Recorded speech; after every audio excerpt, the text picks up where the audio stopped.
আসসালামু আলাইকুম। যুক্তরাষ্ট্র টানা নবম রাতের মতো ইরানে সামরিক হামলা চালিয়েছে। একই সময়ে মার্কিন সামরিক বাহিনীর সেন্ট্রাল কমান্ড জানিয়েছে, উত্তর ইরাকে একটি ভূপাতিত ইরানি ড্রোনের অবিস্ফোরিত গোলাবারুদ নিরাপদে নিষ্ক্রিয় করার সময় এক মার্কিন সেনা নিহত হয়েছেন। এ ঘটনার পর মধ্যপ্রাচ্যের চলমান সংঘাত আরও তীব্র আকার ধারণ করেছে। রোববার রাত থেকে সোমবার সকাল পর্যন্ত উভয় পক্ষই নতুন হামলা, পাল্টা হামলা এবং কড়া বক্তব্য দিয়েছে। আরও বিস্তারিত থাকছে ওয়াহিদ ফারুকের প্রতিবেদনে।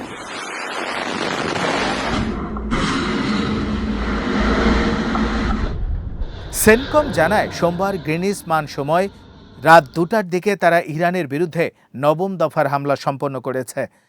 এক্সে প্রকাশিত এক বিবৃতিতে মার্কিন বাহিনী জানায়, হামলায় ইরানের সামরিক কমান্ড সেন্টার, বিমান প্রতিরক্ষা ব্যবস্থা, উপকূলীয় নজরদারি স্থাপনা, নৌ সামরিক সক্ষমতা, ক্ষেপণাস্ত্র ও ড্রোন উৎক্ষেপণ কেন্দ্র এবং যোগাযোগ নেটওয়ার্ককে লক্ষ্যবস্তু করা হয়েছে।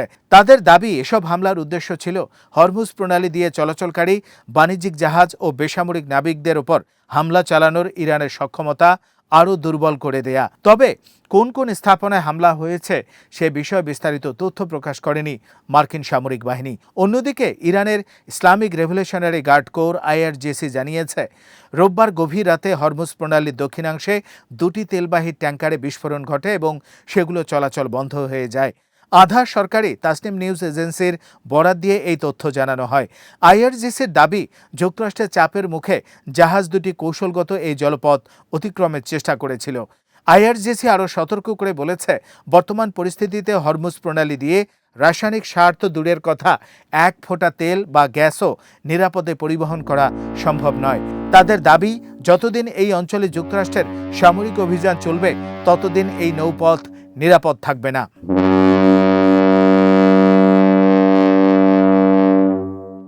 এদিকে ইরানের পশ্চিমাঞ্চলের কেরমানশাহ প্রদেশের ইসলামাবাদ গার্ব এলাকার আকাশে একটি মার্কিন MQ-9 ড্রোন ভূপাতিত করার দাবি করেছে ইরান। মেহের নিউজ এজেন্সির প্রতিবেদনে বলা হয়েছে, IRGCর মহাকাশ বাহিনীর পরিচালিত উন্নত বিমান প্রতিরক্ষা ব্যবস্থা দিয়ে ড্রোনটি গুলি করে নামানো হয়। তাসনিম নিউজ এজেন্সি আরও জানিয়েছে, যুক্তরাষ্ট্র দক্ষিণ পশ্চিম ইরানের খোরমুজ শহরের একটি এলাকায়ও হামলা চালিয়েছে। স্থানীয় এক কর্মকর্তার বরাত দিয়ে তথ্য প্রকাশ করা হলেও ক্ষয়ক্ষতির বিষয়ে বিস্তারিত কিছু জানানো হয়নি। এদিকে ইরানও বিভিন্ন স্থানে যুক্তরাষ্ট্রের স্বার্থ সংশ্লিষ্ট লক্ষ্যবস্তুতে হামলার দাবি করেছে।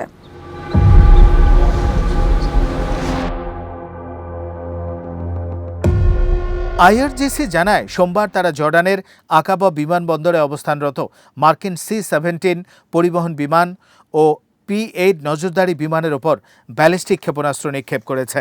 তাদের দাবি, হামলায় কয়েকটি বিমান গুরুতরভাবে ক্ষতিগ্রস্ত হয়েছে।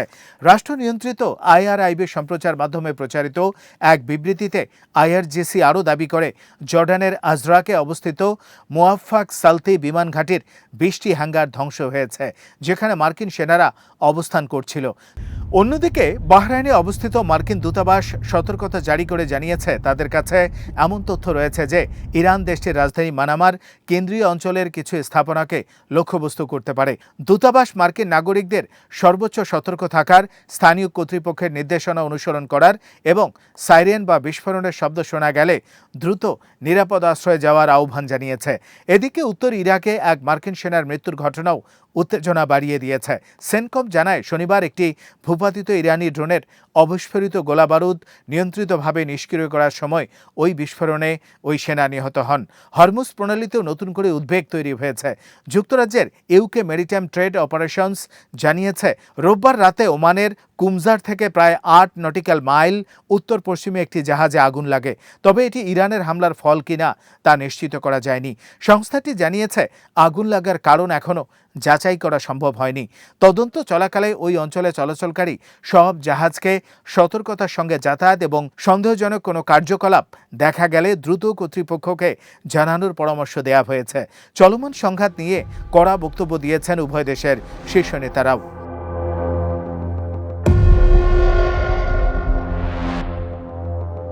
মার্কিন প্রেসিডেন্ট ডোনাল্ড ট্রাম্প বলেছেন, নিহত মার্কিন সেনাদের সম্মান জানাতেই যুক্তরাষ্ট্র ইরানের উপর নতুন করে হামলা চালিয়েছে। নিউ জার্সিতে অনুষ্ঠিত বিশ্বকাপ ফাইনাল শেষে ওয়াশিংটনে ফেরার পথে সাংবাদিকদের তিনি বলেন, আমরা আজ রাতেও তাদের উপর খুব কঠোর হামলা চালিয়েছি। এটি করেছি আমাদের মহান দেশপ্রেমিক সেনাদের সম্মানে। ট্রাম্প উল্লেখ করেন, গত সপ্তাহে জর্ডানে একটি মার্কিন ঘাঁটিতে ইরানের ক্ষেপণাস্ত্র হামলায় 2 মার্কিন সেনা নিহত হন এবং ইরাকে ড্রোনের অবিস্ফোরিত গোলাবারুদ নিষ্ক্রিয় করতে গিয়ে নিহত সেনাসহ মোট 3 জনের মৃত্যুই এই অভিযানের পেছনে প্রেরণা হিসেবে কাজ করছে। তিনি বলেন, তারা লড়াই করেছে যাতে ইরান কখনোই পারমাণবিক অস্ত্র অর্জন করতে না পারে। অন্যদিকে ইরানের পররাষ্ট্রমন্ত্রী আব্বাস আরাকচি এক সাক্ষাৎকারে বলেছেন, যুক্তরাষ্ট্রের সঙ্গে যুদ্ধ তখনই শেষ হবে যখন যুদ্ধক্ষেত্রে ইরান কৌশলগতভাবে সুবিধাজনক অবস্থানে পৌঁছাবে। তার ভাষায়, যুদ্ধের সমাপ্তি হতে পারে পূর্ণ সামরিক বিজয়ের মাধ্যমে, নয়তো আলোচনার মাধ্যমে। তবে আলোচনার সঠিক সময় তখনই আসে যখন যুদ্ধক্ষেত্রে নির্ভরযোগ্য সামরিক ও কৌশলগত সাফল্য অর্জিত হয়। আরাকচি বলেন, জনগণের জীবন এবং পুরো দেশের ভবিষ্যৎ নিয়ে কোনো ঝুঁকি নেওয়া যায় না। সব সিদ্ধান্তই সঠিক ও পূর্ণাঙ্গ হিসেব নিকেশের ভিত্তিতে নিতে হবে। টানা 9ম দিনের সংঘাতে মধ্যপ্রাচ্যের নিরাপত্তা পরিস্থিতি আরও জটিল হয়ে উঠেছে। বিশেষ করে হরমুজ প্রণালীকে ঘিরে সামরিক উত্তেজনা, জ্বালানি সরবরাহের অনিশ্চয়তা এবং উভয় পক্ষের পাল্টাপাল্টি হামলা আন্তর্জাতিক উদ্বেগ আরও বাড়িয়ে দিয়েছে। আজ এখানেই শেষ করছি। সমরাস্ত্র প্রতিরক্ষা ও কূটনীতির নানা তথ্য জানতে চোখ রাখুন বিডিভিউজ ইনফোটেইনমেন্টে। চ্যানেলটি ভালো লাগলে সাবস্ক্রাইব করুন, সংযুক্ত থাকুন আমাদের ফেসবুক পেজে। আল্লাহ হাফেজ।